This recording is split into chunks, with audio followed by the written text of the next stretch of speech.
You wake up not knowing why you exist. The room is silent, but it feels heavy, like the air itself is pressing against your chest. There is no guidance, no plan, no hand holding you through life. You are here because you are here. Nothing else matters. The universe does not notice. It does not care. And yet, you are forced to make sense of it. You are forced to define yourself in a world that refuses to provide a reason. Humans are unlike objects. A chair is built to be sat on, a pen exists to write. But you are different. You appear first and only later do you decide what you are.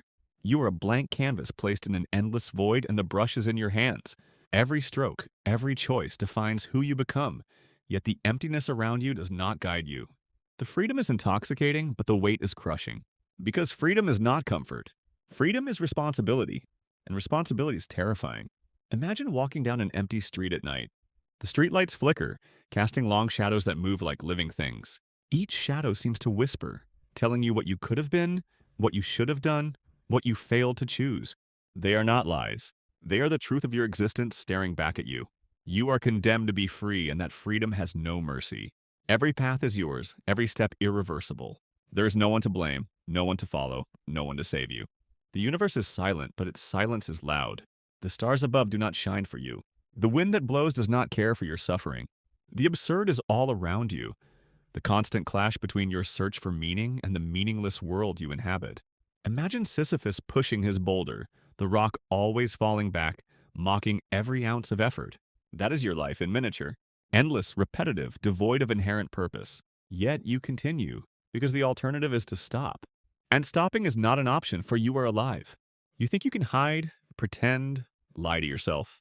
That is what they call bad faith. You tell yourself you have no control. You blame the circumstances, the people, the society, the world. You act as if you are forced by some unseen power. But deep down, you know it is a lie. You are free. You have always been free. And freedom is not a gift. It is a curse. Every choice you make, every action you take, is yours alone. There is no forgiveness. There is no mercy. There is only you, your decisions, and the unblinking void that watches. You try to look away from the shadows. You try to convince yourself that life is just a story written by others, a play you are forced to perform. But the mirror does not lie. The reflection staring back is not a character. It is you, and it knows that every lie you have told, every hope you have crushed, every fear you have ignored, is a thread in the web of your own making. The walls of the room seem closer now, breathing with you, pulsing with your anxiety. You cannot escape. You cannot hide. You cannot pretend. The world itself is a playground of horrors. You move through it, and nothing is stable. Nothing is fair. Death waits patiently. Chance strikes without warning, and meaning is a concept that vanishes the moment you reach for it. Some say you can create your own purpose. Others say it is an illusion, a comfort for the frightened. But the truth is far worse.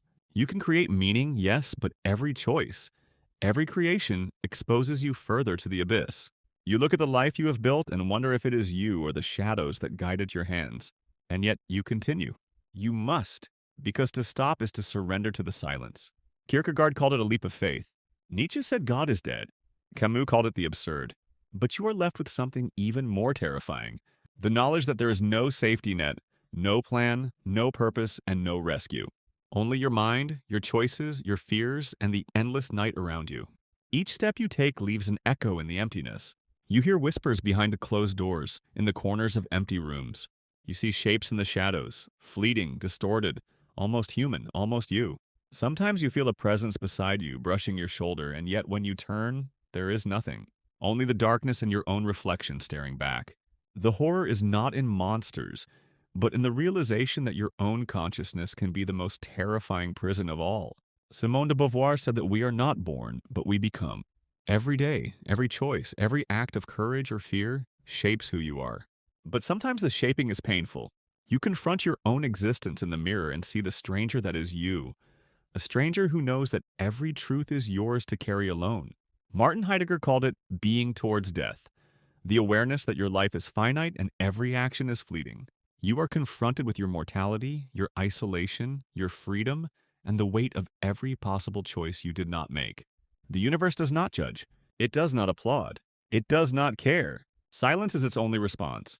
Yet the silence is heavy, suffocating. Every corner you turn, every shadow you pass, every moment of doubt and fear is amplified.